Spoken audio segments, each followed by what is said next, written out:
right. So first, what is the name of this new podcast that you're starting? So the name that I came up with, or that someone helped me come up with, you, was the Farrah Ali Show. And there's a little bit of a story to that. So basically what happened was I was trying to figure out a name, and I must have thought of like 50 names. And so each time I thought of a name, I'm like, oh, this is going to be a really good one. And then I went to Google search it, and it was already taken. It's like, I'm not kidding. I must have done like 50 of them. So I was like, how many podcasts are there? So then I Googled it, and there was like, I don't know, some like 5 million people doing podcasts. And I was like, oh, wow.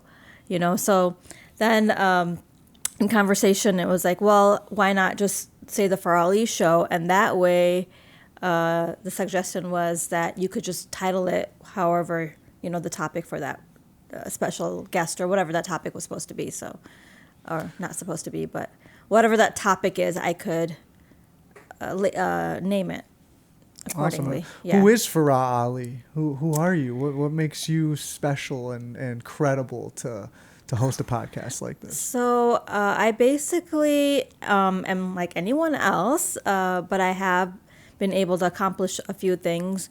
One of them is, after being divorced, I was able to graduate from college and then get my MBA while being a single mom.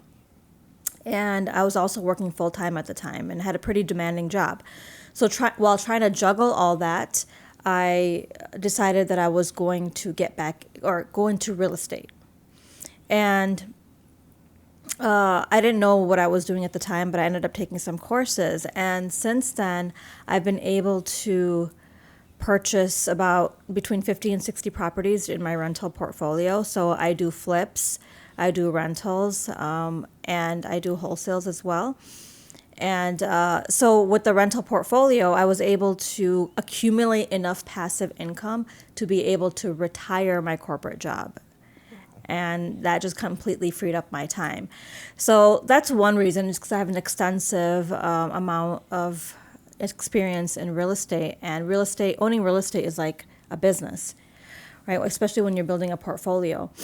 And then at the same time, after that, I decided to write a book called Diaries of a Female Real Estate Investor, which made it the top 10 bestsellers of the Wall Street Journal, and Amazon as well as number 1. So I think that, and plus I've been able to I have a non-for-profit. I'm part of a women's group, co-founded a women's group to help other women get into real estate investing.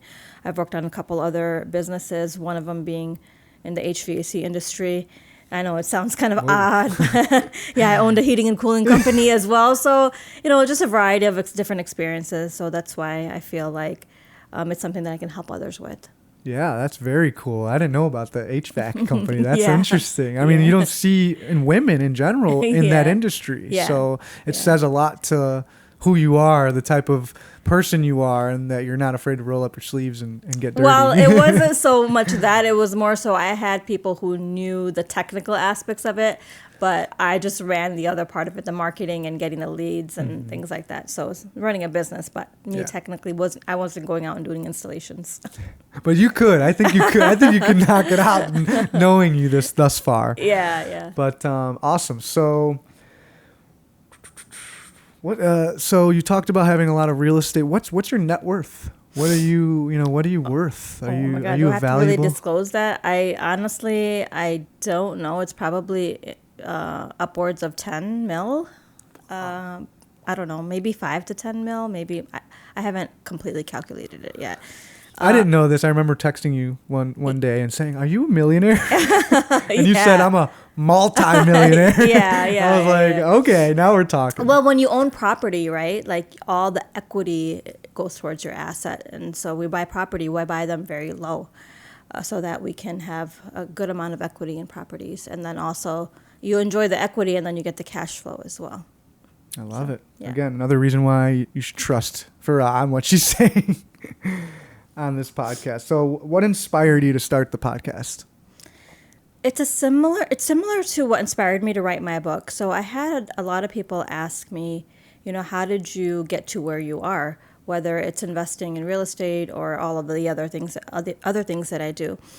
And so instead of just giving them short answers where I didn't feel like I gave them, I shared enough with them, I wrote the book. And this is the same reason why I'm doing the podcast, is because I want to inspire other people around me for them to reach their potential. And I think a lot of people can reach their potential if they're given the right information. Right now, there's so much information out there. At one point there wasn't too much, it was being hidden. And now there's so much out there that you have to sort through what to listen to. So if I can get people on my show who can share what they went through, how they overcame limiting beliefs, how they got rid of negative emotions, or how to deal with those negative emotions or those negative thought patterns that they have, then they can share that alongside with what I've learned, because I'm also certified in neurolinguistic programming. I'm a clinical hypnotherapist. I'm certified as a success and life coach. Together, we can help people, inspire people, and help them believe in, reaching their full potential. Amazing. Why should, I guess we already kind of answered this one, why people should listen to you? Obviously, you have a large list of credentials, and you're very successful.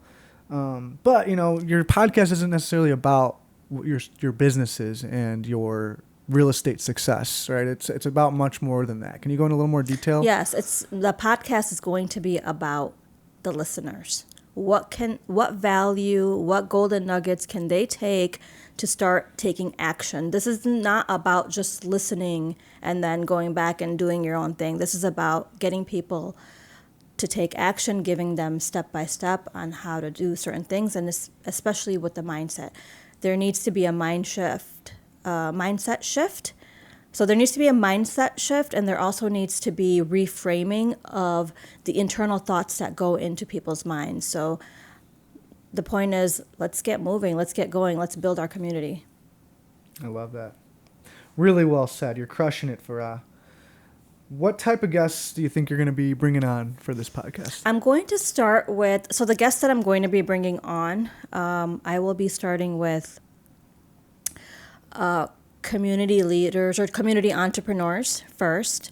I want to make sure that that people are relatable, in my surrounding, in my community, and then I'll kind of expand beyond that. So it'll be people who are self-made entrepreneurs who are successful, and they can be in any field as long as they are successful and they're self-made. I want to hear their stories, and I want to hear what they have to offer to my audience.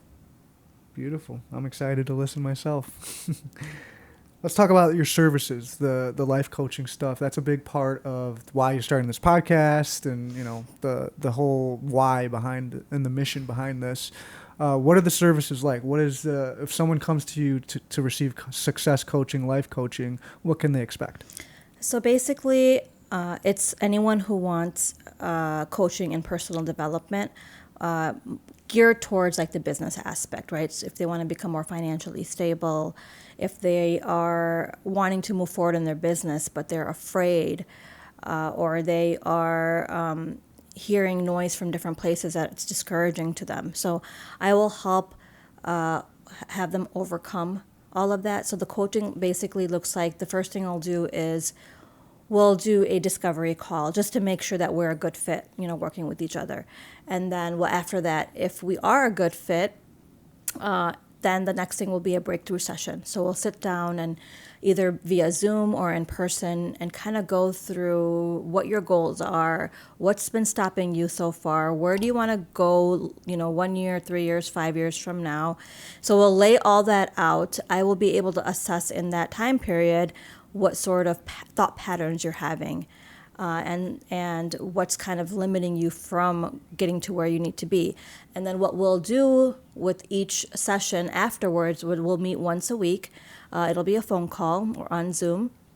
And we will have actionable items for the individuals to work on. At the same time, I'm going to be using techniques that I've learned and I've been certified on to get you to the next level, right? So it'll be either 6 months or 12 months that I'll be working with you, and each week you should see some sort of progress, and hopefully we get to whatever your goal is. Perfect. That's beautiful. Tell me a little bit about your training, because obviously you're successful. That's one huge part of coaching people to be successful, is being successful yourself. But you did take some time and actually get certified and educate yourself on this coaching program. Can you tell us a little bit about what that took, and what your certification is exactly? So it was pretty intense, and I'm about to do another one as well. So basically, the steps on coaching, it's really being able to get people to go inwards and try to figure out the solutions that they have within themselves. Because I can only give so much advice, but if that is not coming from within you, then you're not going to really act upon it, right? So I need to ask the right questions. I need to make sure that I'm paying attention to my client and being able to help them really go inwards, be vulnerable, be open, It's not a therapy session and I'm not a consultant, but I am a coach. So the difference between that is a consultant gives advice, whereas a coach draws within your own power and brings that to the surface for that individual to see themselves. Got it. So, and then with that, then it will attribute to people actually taking action, and they'll see the results themselves, week after week. Yeah. I love that. So anyways, yeah, that's what I've learned. And then, like I said, the techniques, it was pretty intense. I had to sit 8-9 hours a day for 7 days, plus a ton of 120 hours of actual watching videos and learning. Had to, get tested. And then I'm doing it again for 14 days straight, sitting there for 19 hours because I'm getting certified on the master's version of it, just because I do want to make sure that I'm giving the best to my clients. Awesome. Yeah, I mean, I've heard you speak on several occasions, and I think that's one of the biggest things you mentioned about success in general is educating yourself. Yes, starting with absolutely. that and making sure you're educated. So that's you're practicing what you preach. I love it. Now, you obviously help people before you were a coach and you actually were certified. Obviously I'm sure several people in your life that you have brought up into the real estate business or whatever. Can you tell us maybe a story like that? Yeah, I mean, there's been several people that I've been able to coach, like when it comes to real estate investing or even just getting their life together. And I did it like just naturally. Now that I have educated myself in the strategies, on how to exactly do it, it gives me more confidence. So yeah, but I've been naturally doing it over time for years. There's a lot of people who come to me just because of that. They're like, hey, how did you do it? Can you help with this? I can't. And it's not even just about business. They've been with their personal relationships, not feeling down, a lot of different emotions that come up and how to get past it. So now I just have better tools to do it. I love it.